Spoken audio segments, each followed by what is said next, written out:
अस्सलाम वालेकुम। मेरा नाम डॉक्टर अब्दुल-रऊफ़ है और मैं कंसल्टेंट यूरोलॉजिस्ट और किडनी ट्रांसप्लांट सर्जन हूँ और आईएमसी हॉस्पिटल डीएचए फ़ेज़ 5 में प्रैक्टिस करता हूँ। आज हम जिस एक अहम टॉपिक पे बात करेंगे वो है ऑप्टिलियो या एलुटैक्स।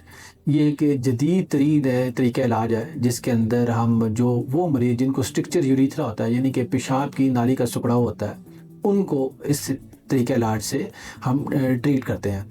अब इसको समझने की ज़रूरत है, ये एक ड्रग कोटेड एक कैथेटर होता है जिसको हम पेशाब की नाली का वो हिस्सा है जो कि सिकुड़ाव का शिकार होता है, जिसको स्ट्रक्चर यूरेथ्रा बोला जाता है, उसके अंदर इसको डालते हैं और फिर हम इसका जो एक प्रेशर गेज होता है उसके ज़रिए इस ड्रग को इस यूरेथ्रा के हिस्से में पेनिट्रेट करवाते हैं और फिर एक साइटोटॉक्सिक एक्टिविटी होती है जिसमें जो ये ड्रग पेस्लिटैक्सेल है जो कि इस बैलून के ऊपर लगी हुई होती है, वो जाके इस स्ट्रक्चर को ख़त्म कर देता है। ये तरीका इलाज you can say it's a game changer. हमने जो स्ट्रक्चर यूरेथ्रा के काफ़ी मरीज़ इस तरीके इलाज से ट्रीट किए हैं और हाई पेशेंट सेटिस्फेक्शन रेट है।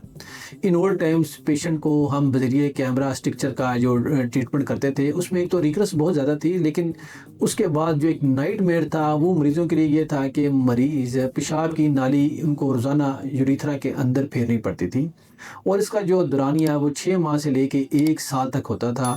तो मरीज़ों के लिए एक डरने ख्वाब से कम नहीं होता था। लेकिन जब से हमने ये ऑप्टिलियम और एलुटैक्स इंट्रोड्यूस किया है, पेशेंट्स का जो सेटिस्फेक्शन रेट है वो काफ़ी ज़्यादा है। मरीज़ों को ना सिर्फ उनके जो पेशाब का बहाव है उसमें अफाका होता है, बल्कि उनको जो नाली जो फेरने की दिक्कत और जो हज़ीमत उठाना पड़ती थी उससे भी जान छूट गया।